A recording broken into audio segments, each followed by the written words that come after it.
രാജ്യത്തിൻ്റെ വികസനത്തിന് ഉതകുന്ന പദ്ധതികളെ തുരങ്കം വയ്ക്കുക എന്നത് ഇന്ത്യൻ നാഷണൽ കോൺഗ്രസ് എന്ന പാർട്ടിയുടെയും ഈ പാർട്ടിയുടെ നേതാവ് രാഹുൽ ഗാന്ധിയുടെയും സ്ഥിരം പരിപാടിയാണ്. സർക്കാർ എന്തെങ്കിലും ഒരു പുതിയ പദ്ധതിയുമായി വന്നാൽ അതിനെ എതിർക്കുക, അതിന് ഇല്ലാത്ത കാര്യങ്ങൾ പറഞ്ഞ് ജനങ്ങളുടെ ഇടയിൽ തെറ്റിദ്ധാരണ ഉണ്ടാക്കുക എന്നതൊക്കെ തന്നെ പതിവ് കാഴ്ചയാണ്. അതേമാതിരിയാണ് ഇപ്പോൾ ദ ഗ്രേറ്റ് നിക്കോബാർ ദ്വീപുകളുമായി ബന്ധപ്പെട്ട ഏതാണ്ട് 1,00,000 കോടി രൂപയിലധികം അത്രയും തുക ചിലവ് വരുന്ന ഒരു വികസന പദ്ധതി. അതത്ര ചില്ലറ വികസന പദ്ധതിയല്ല. 170 സ്ക്വയർ കിലോമീറ്റർ ഏരിയയിലുള്ള ഒരു വലിയ പദ്ധതിയാണ്. അത് ഒന്നു മാത്രമല്ല, സൈനിക പദ്ധതികളുണ്ട്, ഇന്ത്യൻ നാവികസേനയുടെ പദ്ധതികളുണ്ട്, അതുപോലെ തന്നെ ചൈനയുടെ ചില നീക്കങ്ങളെ ചെറുക്കാനുള്ള കൃത്യമായ നിരീക്ഷണ സംവിധാനമുണ്ട്.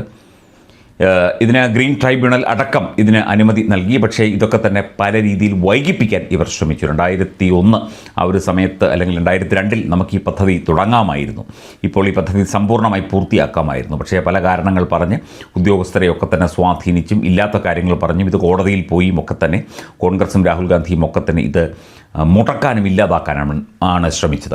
ബംഗാൾ തെരഞ്ഞെടുപ്പ് കാലത്ത് അവിടെ കോൺഗ്രസിന് വേണ്ടി പ്രചരണത്തിന് പോലും പോകാതെ നിക്കോബാർ ദ്വീപിലും പോയി അവിടെയും പോയി ഇവിടെയും പോയി വീഡിയോ ചെയ്ത് രാഹുൽ ഗാന്ധി ജനങ്ങളെ പറ്റിക്കുകയാണ്.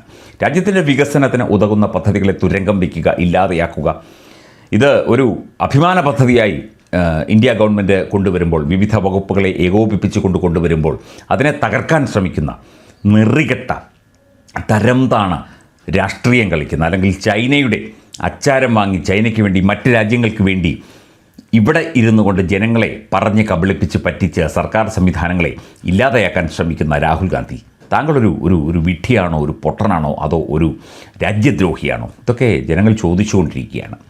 ഇവിടെ ഈ പദ്ധതിക്ക്, ദ ഗ്രേറ്റ് നിക്കോബാർ ദ്വീപുമായി ബന്ധപ്പെട്ട ബൃഹത് പദ്ധതിക്ക്, എല്ലാ മേഖലകളെയും സ്പർശിച്ചുകൊണ്ടുള്ള കൃത്യമായ പദ്ധതിക്ക് കൊടി കയറ്റിയത് നരേന്ദ്രമോദി എന്ന പ്രധാനമന്ത്രിയാണ്. കൊടി കയറ്റിയിട്ടുണ്ടെങ്കിൽ ഉത്സവം നടത്താനും ആറാട്ടും കൊടിയിറക്കം നടത്താനും നന്നായിട്ട് അറിയാവുന്ന വ്യക്തിയാണ് രാഹുൽ ഗാന്ധി. നിക്കോബാറിൽ പോയി കിടന്ന് ആരെങ്കിലുമൊക്കെ എഴുതി കൊടുക്കുന്ന പൊട്ടത്തരങ്ങൾ വായിച്ചുകൊണ്ട് അങ്ങോട്ടും ഇങ്ങോട്ടും പ്രാന്തനെ പോലെ നടക്കാം എന്നുള്ളതല്ലാതെ ഈ 1,00,000 കോടി രൂപയുടെ ഈ ബൃഹത് പദ്ധതി, രാജ്യത്തിന് ഉതകുന്ന പദ്ധതി, ഈ ദ്വീപസമൂഹങ്ങളൊക്കെ ഇവിടെ ഉണ്ട് എന്ന് സത്യം പറഞ്ഞാൽ നമ്മൾ മനസ്സിലാക്കുന്നത് ഇദ്ദേഹം ഭരണത്തിൽ വന്നതിന് ശേഷമാണ്. അതുവരെ നമ്മൾ ടെക്സ്റ്റ് ബുക്കിൽ പഠിച്ചിട്ടേ ഉള്ളൂ, ലക്ഷദ്വീപിനെക്കുറിച്ചും ആൻഡമാൻ നിക്കോബാർ ദ്വീപസമൂഹത്തെക്കുറിച്ചുമൊക്കെ. അവിടെയൊക്കെ വികസനം സാധ്യമാകണ്ടേ? അവിടുത്തെ ജനങ്ങൾക്ക്, അവിടുത്തെ പ്രദേശവാസികൾക്ക്, അല്ലെങ്കിൽ രാജ്യത്തെ തന്ത്രപ്രധാനമായ മേഖലകളിലൂടെയുള്ള പ്രതിരോധ സുരക്ഷാ സംവിധാനങ്ങൾക്കൊക്കെ തന്നെ അവിടെ പദ്ധതികൾ വേണ്ടി. അതാണ് ഇവിടെ നടപ്പിലാക്കുക തന്നെ ചെയ്യും. രാഹുൽ ഗാന്ധി ഇങ്ങനെ ചിരിച്ചുകൊണ്ട് അങ്ങോട്ടും ഇങ്ങോട്ടും ആൻഡമാൻ നിക്കോബാർ ദ്വീപിൽ പോയിട്ട് പാൻറ്റുമിട്ട് അങ്ങോട്ടും ഇങ്ങോട്ടും നടക്കുന്ന വെറുതെ വെയിൽ കൊള്ളാം എന്നുള്ളതല്ലാതെ ഇതിനെ എതിർക്കാനും തകർക്കാനും ഒന്നും ശ്രമിച്ചു കഴിഞ്ഞാൽ രക്ഷയില്ല പ്രിയപ്പെട്ട രാഹുൽ ഗാന്ധി.